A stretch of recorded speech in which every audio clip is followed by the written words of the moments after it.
are in again Eyn Yaakov, the Gemara Brachot, and it's page 31a. So we're at near the bottom, actually in the middle. So Hamad Palel says, Tana Rabban, the rabbis taught in the Braita. Hamad Palel, a person who's going to pray, said, Sarich sheyechaven et libo shamayim. He has to intend his heart to.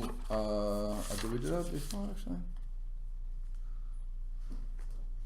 I remember that from before. Okay, but that's not what I actually wanted. Okay. What I have here is in owned. I'll go with this one. I'm not sure what that one was. Okay.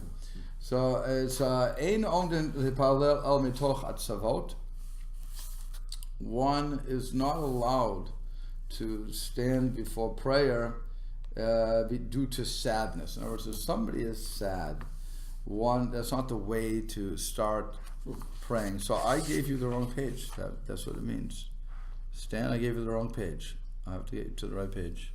It says here one should not rise to pray, neither amidst the state of sorrow nor amidst. Oh, you gave you the right page? Oh, good. Good. Okay. So, interesting. Okay, as long as I gave the right page. Was it 31A or? I thought it was. It says. Well, he has the right page. He said so. Yeah. That's all. As long as you have it. Fine. Below mitoch atzelo. So and not from laziness. Now, what's the problem with what's going on here? So Rashi explained that salot, which would be the laziness, it's the opposite of how we said you have to come serious into Torah, into saying Shemona Esrei. It sounds like he's saying you can't have anything that's really distracting you and just... Correct. That's the point. You shouldn't have anything. So he's giving you all of these things as to how we have to banish, as it were, all of these feelings that we have for... so interesting that I can't find it yet. That you have to, you shouldn't be from laughter, lo mitoch sicha, or not from frivolous talk. V'lo mitoch kalot rosh, not lightheadedness. V'lo mitoch devarim b'telim, not from words of devarim b'telim would be what's the sports, all those words of they're just wasted. There's this. You just talk about the news, what the president is going to talk about. That would be devarim b'telim. Because he's saying when you start praying, is he saying tefillah? Is he talking about Shemona Esrei? Only. So that's what we were. Correct. We were talking about before. Everything you say before that should lead you into this. Yeah. If you weren't, when you walked into the door of the shul, if you weren't in that mood, hopefully you will be by the time you get to Shemona Esrei. Unless you're just so drifting away, Well, the what you're trying to do is, remember, they would originally, we learned last week, they would originally,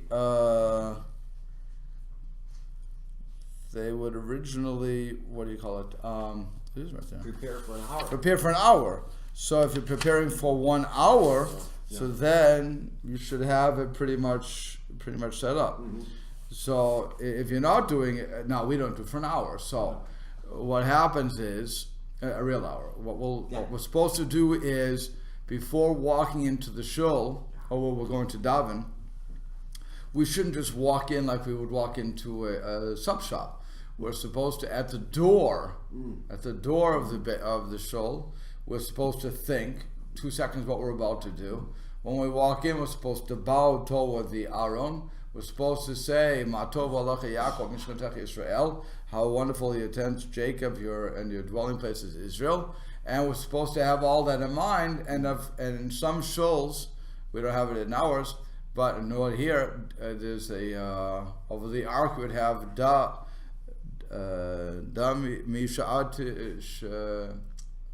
Know before whom you stand. Yeah. So da mi atu yud da mi shato me lefanav. It's something like that. So know before who you stand. So again, all these things are supposed to remind me of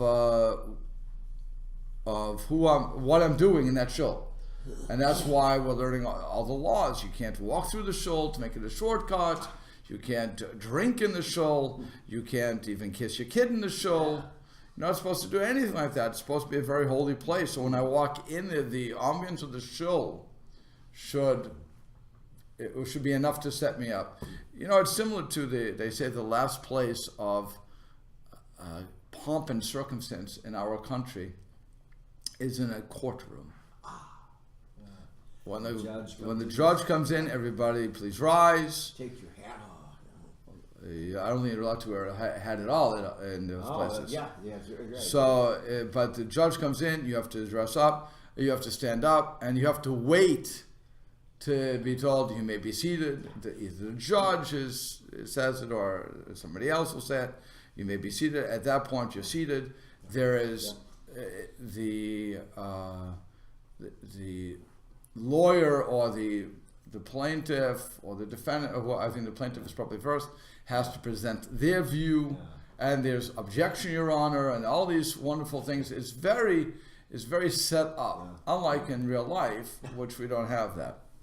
So when you're coming to Daven Shemona Esrei, again, the rabbis were trying to say you shouldn't get up while you're upset or sad, because that's not good, nor while you're lazy, nor while laughter or anything like that, because you are trying to again get that feeling that I'm going to be speaking to the King, the King of Kings. So he says, Ella, the only way that you should be getting up to Daven Shemona Esrei, the Amida, is mitoch simcha shel mitzvah.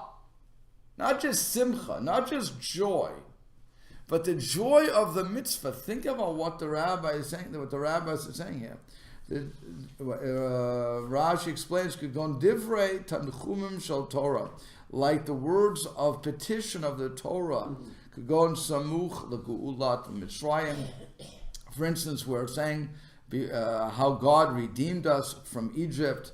O samuch letihila David, or in the afternoon, where we're connecting it to the Psalm of David, 145, where it says, Ashrei Yoshev Etecha, happy are those who dwell in the house of the Lord. Shehu shel shvach v'tanchumin, that's praise, and all these things are praise of God and petitions before God. Kagon ratzon yireya v'yaseh shemer Hashem ekol havav. For instance, Hashem will do the desires of the ones who fear Him, the ones who have respect for Him, and Hashem will guard all of His loved ones. Kagon mekriyat hasidorot tfilim aravit, and like what we read from the order of praise in Arabic, Ki lo yitosh Hashem et amo, that Hashem will not leave His nation. All these things that we're reading, all these words, setting ourselves up, that we should know that it's not just something that I have to do. It can't be a yoke. If it's a yoke upon my neck that I have to pray, then I'm coming with the wrong concept. But when you think that I have such an opportunity here to talk one-on-one with the master of the universe, the creator of everything, and I have that opportunity, wouldn't you be happy? Wouldn't you be overjoyed to have that moment one-on-one? Think about that 3 times a day. And if we could just, each time we're going to do that, to remember, it's very hard, by the way, because let's face it, we're doing it 3 times a day. And to keep that sort of excitement going, okay, after a while, if you're living with the King, you're living with the King. So He sees you in all these different ways. It's not such a special, you would think that what's the expression?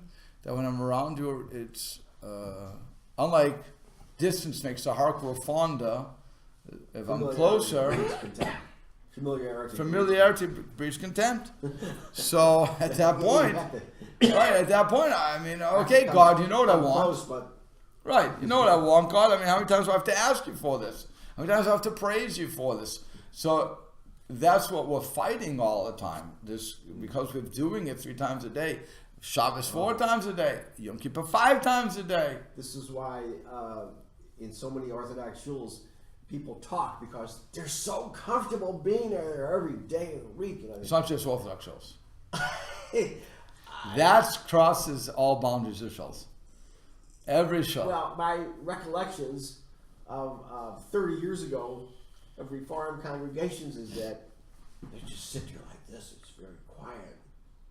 So I can't testify to conservative reform. Conservative talk plenty. They were talking there. we all got that talking here. Again, you know who talks? I'll tell you the truth. Like a church, I mean, it's just nobody talks. You know who talks? The people who come every day. There's in every shul you have the minyan, or that group. So call them what they are, the minyan. And if they are there, then they feel comfortable.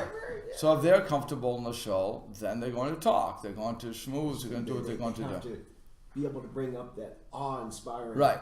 But it's the other people who come once in a blue moon. Yeah, for yard side a couple times a year. Right, yard side, hell of a But if they would come for Rosh Hashanah, Yom Kippur, a Shabbat, then they are appalled at the lack of decorum in the synagogue. How can you treat it like this? This is supposed to be a holy place. You hear this? It's so holy you don't come but 3 times a year. Okay. Yeah. So it's that's the sort of thing. So those are the people who don't talk. The ones who are appalled at how can you treat the synagogue like this? It's God's house. We can't. And then of course, and you have the other ones who say, if I would walk into shul, the whole shul would fall down because Hashem would make the building shake. So that's their excuse for not going in. But I'm presenting something else. Like I said, we can with all the jokes that we can show. The point is that on one hand we have to have a fair interpretation for God. On the other, and that's true. You need that at all times. Fair as in respect. Okay, that sort of awe. On the other hand, I have to excite myself about the mitzvah that I have, namely to pray, and I have to have a simcha of doing that. It can't be the yoke feeling. That's not what we're trying to get to. We're trying to get to the simcha aspect of every mitzvah that we do. Because let's face it, every mitzvah we do 1,000 times a day. If I'm going to make a bracha on food, making it 1,000 times, I'm thanking God for water, I'm thanking God for whatever I'm about to ingest, I thank God for going to the bathroom, I'm thanking God for tying my shoes, I'm thanking God for everything. So, again, it would seem that contempt's breed. What's it? What was the expression? Familiarity breeds contempt. You would think that with all these things, okay, I'm tired of it, I'm through, it's no big deal. No, the point is every time you do the mitzvah, I give tzedakah, which is a mitzvah. I give somebody a job, which is a mitzvah. I put on a tefillin, which is a mitzvah. I put on whatever I'm doing. I pay my taxes on time. It's a mitzvah. Okay. Well, all of these things I'm doing, I should have a simcha about it. Simchas chayim, the joy of life, and the joy of the mitzvah itself. I'm not just doing because it feels good. It may also feel good. That's great. I hope it does feel good for people. But I'm doing it because it's a mitzvah. And Hashem, and I'm recognizing my connection with Hashem. That's what they want you to get when I'm davening Shemona Esrei. They want you to feel that whole connection that you have. That it's a mitzvah. It's not just something I can do. I don't have to. No, it's a mitzvah. But I'm so happy that Hashem commanded me to speak to Him. To have that connection. Commanded. Okay, so then it says, that's number 1. And then it says, V'chein lo yifta adam mechavero. Also, when I'm leaving a friend, so then what happens? Again, same sort of laundry list here. I should not leave lo mitoch sicha. I shouldn't leave amidst idle chatter. We're talking about, again, people when they leave, their friends, 9 times out of 10 is they'll leave on a whatever note. See you in next year, or whatever it's going to be, or we'll talk about baseball next time. Yeah. It's or like I said, talk about politics. All those things people like to talk about. V'lo mitoch schok, and it should also not be in the midst of laughter. This is raucous, raucous laughter. Okay, it shouldn't be a midst of raucous laughter. Then that's nothing wrong with leaving your friend with a smile on your face, but you're not supposed to leave amidst raucous laughter. V'lo mitoch kalot rosh, and also not from this lightheadedness, again, this type of frivolity. V'lo mitoch devar metelim, and not amongst idle words. That's how they translate too. Okay, el mitoch divrei halacha. Rather, when you leave your friend, you should leave with devar halacha. You should leave with something that of substance. Okay, devar halacha. Now they're going to give you a whole bunch of reasons for this, but I want you to think about this when Yosef tells his brothers, "Al tirgazu b'derech," don't get angry on the road. In other words, what happened was he sent them back to get their father. Right? He identifies that he's Yosef. Everybody understands he's Yosef. Now he says, "Go back to him, bring this to Dad, bring Dad back, as you'll live in Mitzrayim with me." And then he says, "Al tirgazu b'derech." Don't get angry on the way. So the rabbis say that what he was saying to them was, don't create a beit-din situation, a court, in which you're condemning each one for being sent here as a slave. Don't do that. And rather just go back. So the rabbis say, wait a second. How can he say, don't get involved in Torah, divrei Torah? We have a halacha. You shouldn't go without divrei Torah. So they answer that it's what he wasn't saying, don't speak Torah. He was saying, don't get so involved in a matter of Torah that you're going to get lost on the way. Because what happens is when we get involved, sometimes we take the wrong turn. Now we don't watch the highway as much. Our mind is not is preoccupied. So he was saying, "Al tirgazu b'derech," don't get excited on the road with this halacha. Don't go crazy with it. Speak it. Discuss Torah. It's important. That's what we do as Jews. But you don't get don't get off topic, as it were. Okay. But the Gemara learns from a different place. It says, "Shekain matzinu b'devar b'neviim harishonim," as we find with the first Nevi'im. Now, who were the first Nevi'im?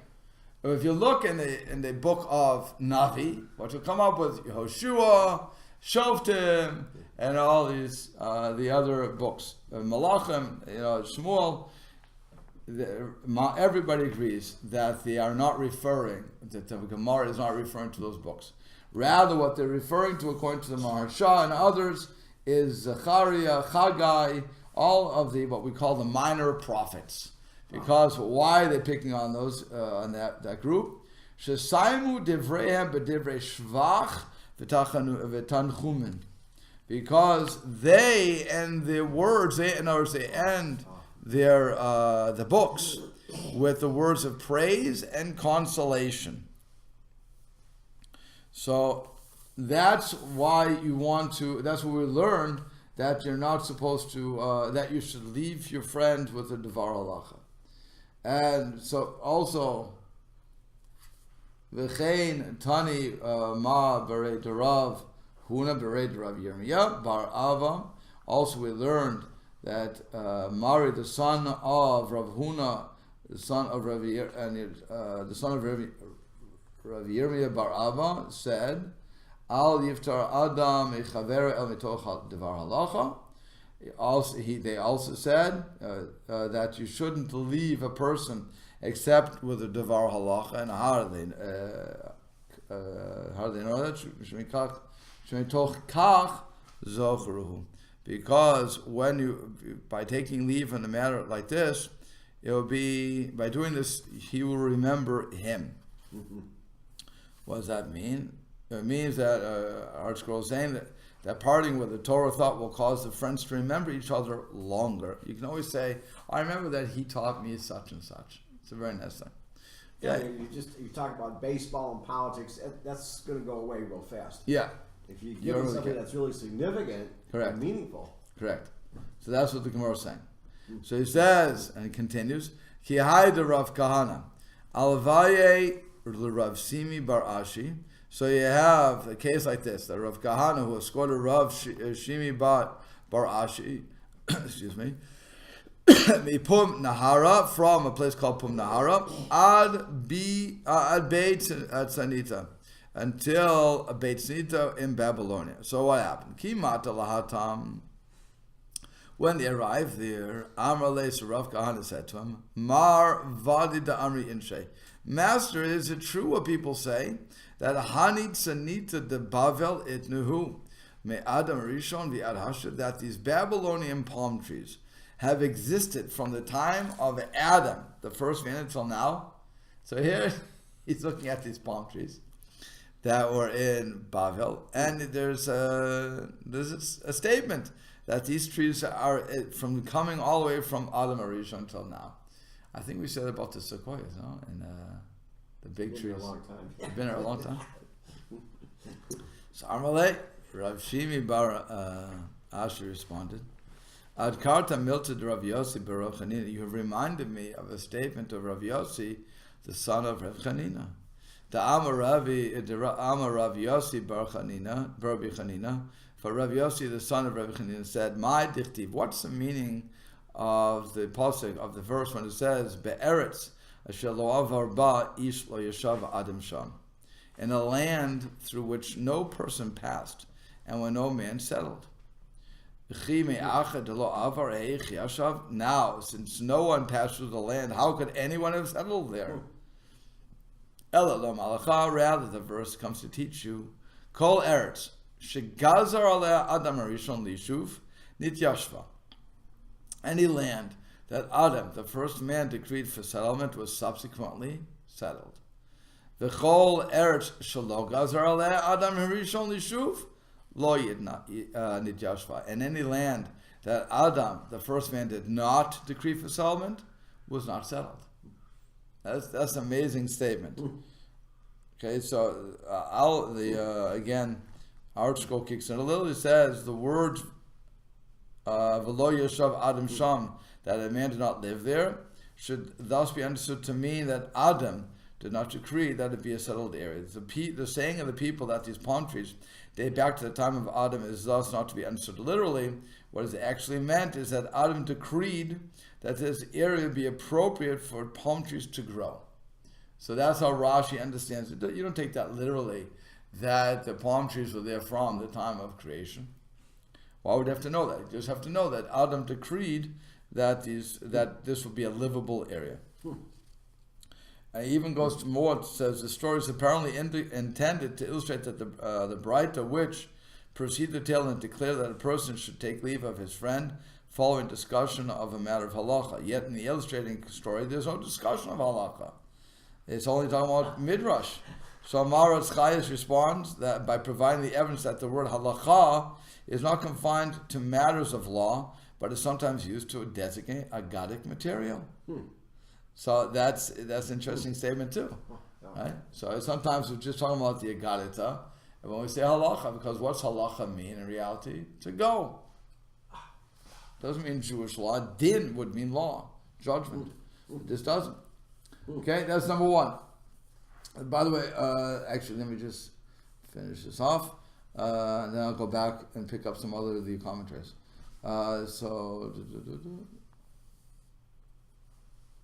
Amalei, so Ad Karan Milta de Rav Yossi, so then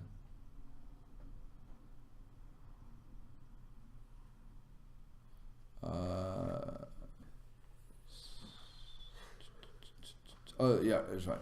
So Mordech, is that what we're on? Again, got lost here.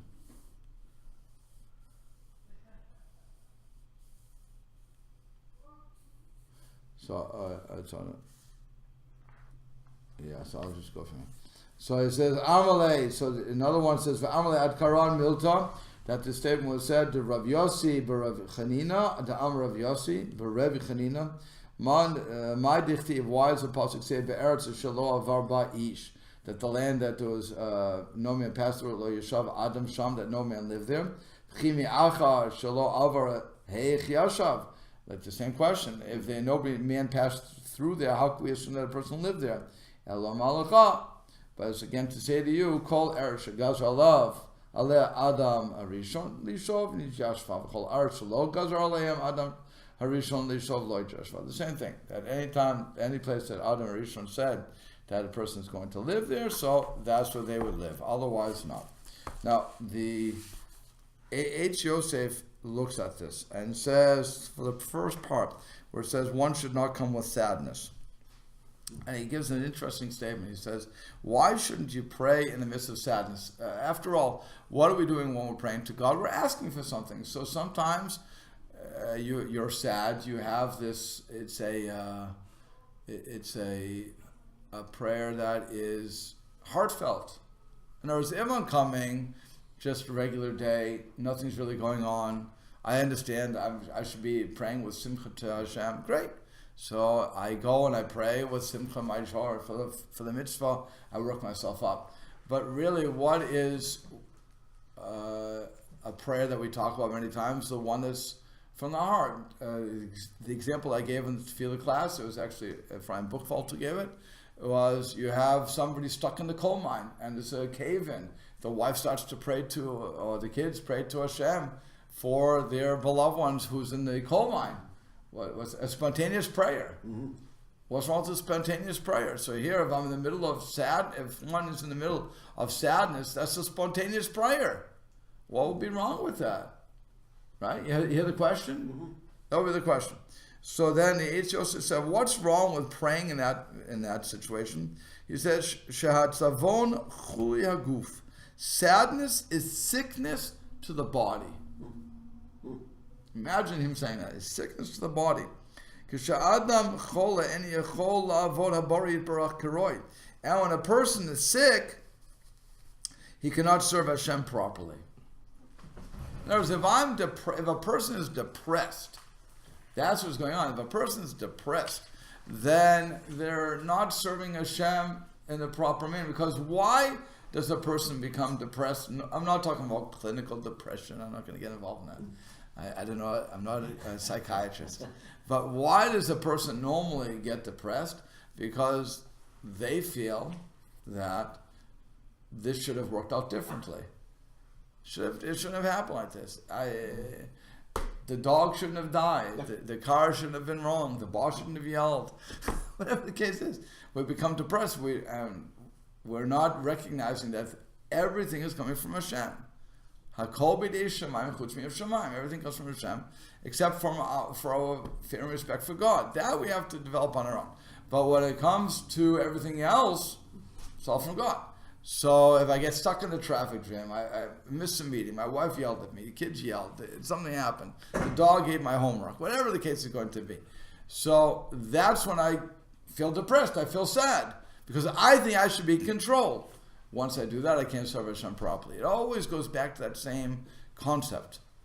And that's why, again, in a normal setting, that's why a person is angry, depressed, whatever it's going to be. Because while we can say it theoretically that God controls everything, we really don't buy it. I want to think about that. We really don't buy it. And that's the problem. When people don't buy what they say. They say it, they can do whatever they want, and they'll tell you, they'll swear in a stack of Bibles, they believe it. But their actions do not follow from that. Because if I really believe that everything's from God, then nothing to get excited about. It happened. Hashem didn't want to work out. I did not, and I always have to say this too.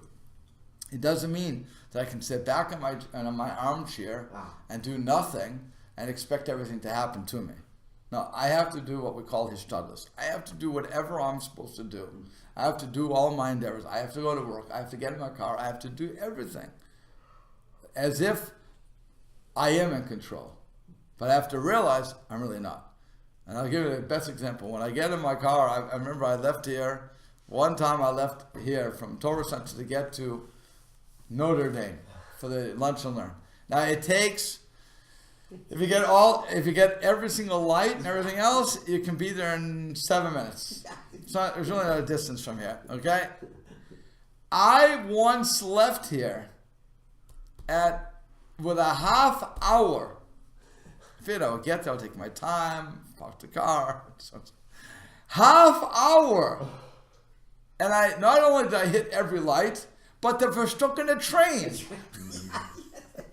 I was stuck by the train. And I came late. Yes, yeah. Came late. Other times I've had to get down there quickly. So then, Hashem has blessed me and I got the light. But I remember that. I was thinking, I'll get there on time, I'll sit down, go on the cell phone. And as I got caught by every single light, then the whole Joe in front of me didn't know how to drive. So they went slow. And I was thinking, could anything else go wrong on this thing? And of course it was construction at Notre Dame, which so that didn't help me either. But so that's what you have to look and say, everything's in the hands of heaven. Look, you're stuck. You can leave 3 hours ahead and still be late. It doesn't mean anything. Or I can leave 5 minutes late and still get there in time if everything works out. So it's really all up to Hashem. But as a driver, as a person doing it, I have to do my endeavor. I have to do my hishtadlus. I have to do everything I can to make sure that things work. Then it's up to God. And I have to realize that. And so that when I'm driving, I don't get excited. I don't start beeping at people. I don't say, hey, what are you doing? I mean, people get all excited in their cars. I just don't. I just say, whatever. I can't control the person in front of me. I can't do anything. Can't control the person back of me either who's beeping. But it's what it is. And I certainly can't control that train.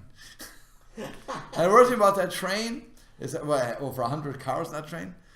You don't know where it is. It could be, because I remember this past week, I saw the train. I said, I won't get stuck by the train. I went around, and the train beat me. So for all that I went around, Go to Miami. for all that I went to, Underpass there. no, I said, I did that. Oh. I went all the way around, but I still had to get back to Twickenham. That's where it is. I have to go to Twickenham. No matter what, I have to get to Twickenham. Wait, going there? Going? Not going to Miami, you go all the way to the Lincoln Way, then you come here, you're past the track. But there's another track further up ahead on Twickenham. No. What I'm saying is I have to get to Twickenham. Yeah. So I'm going down Twickenham, right? Yeah. So what happens? I see the train. So I Go back around. go around, go to Ironwood, go under the underpass. Yeah. So sometimes I beat the train. Sometimes I don't. So this particular moment, yesterday when I was trying to make some time up, I figured, okay, I don't know where I saw the train. You're saying it may take you so long to go over the Yeah, it takes a long time to go around. Just as well off. Staying there and forget it. Oh. So I was watching the train, and you see it going, and like I said, it's 100 cars, and it was moving slow. Yeah. Sometimes when it's speeding, I never would bother, but this was going slow. And I was thinking, come on, I'm already late. So I went around, but then I saw the train was gone before I could have stayed there. But you don't know. Again, you're hishtadlus, you do what you can, and you throw your hands up, whatever God wants. Making it, don't make it. Okay, but that's number one. So at Sevot, what I thought was interesting though, and that's why I want to point it out, is it hurts the body. Depression hurts the body, so you don't want that. It makes you sick. V'lo mitoch atzelot, not the laziness. Why? Shed atzalot, the laziness, or this sloth, being like a sloth. So who bittul gadol avodah habore. This is a tremendous nullification or idling of your service to Hashem. In other words, I think I have procrastination, basically. I have plenty of time. This is something else that people like to do. I have plenty of time. I wake up here at 6 in the morning, 7 in the morning, 8 in the morning, 10 in the morning. I still have time to say Shema. So I won't set my alarm. I'll go to sleep later. And what happens sooner or later, you're going to wake up too late. and you're going to miss saying Shema in the proper time. You're certainly going to miss minyan. You're going to miss all those things. So that is being like slothfulness. That's the word, slothfulness. Yeah, that's the problem with slothfulness, where I'm just pushing it off. I have time for everything. Well, no, you don't have time. We're supposed to jump out, quote unquote, jump out of bed like a lion, right, to serve Hashem. And we get out like a sloth. I have to get up in the morning. Okay. So that's not how it's supposed to come to the show. And again, not through frivolity, sheschok margil et adam lavera. Because what happens is, if I go in this frivolous way, a way of frivolity, then that can condition me to do avera, to do sins, because I'm always making jokes about everything. So if I'm making jokes about everything and just making it, then ultimately I'll look at what I'm doing and joke it off too. So what does God really matter? Does God really care what I do? Of course He does, and He has more things to worry about than me, and so on and so forth. So you don't want to get involved in that sort of thing. And then the Eitz Yosef looked at this and said he had a problem. His biggest problem was the Braita had already said that one should not daven in sicha, which is wasted talk, as it were, idle talk. Then it says davar b'telim, again idle talk. So why is it twice? So he says av shalol etzanos, even these words, even if they were not of way of mockery or of talking about something that's not important. It's not even talking about that. It could just be, like I said, the baseball game. Could be something like that. I should not be speaking about the baseball game and then get into, or now the big thing is Super Bowl. Since my team got in, I have to talk about it. So, yay, Patriots, go. Okay. Boston. I should at least root for Boston once in a blue moon. Okay, so now that they're there, so people will think, okay, so I have a reason to talk about it. Now, after you talk about it right away, you're going to go to Shemona Esrei? No good. You can't do that. You shouldn't. That's what they were arguing about. Okay. And that was that.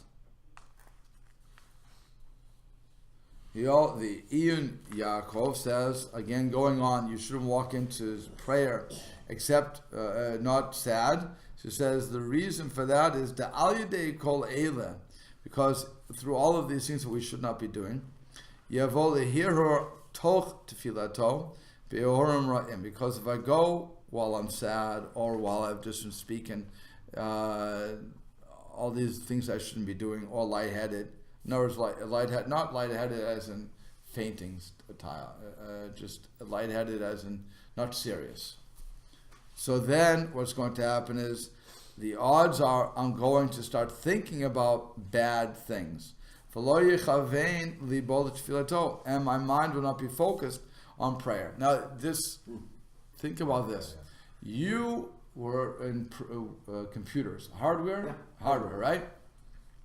What happens is you were fixing a machine and suddenly you realize, oh wow, it's time to daven mincha. So you have to daven mincha. Fine.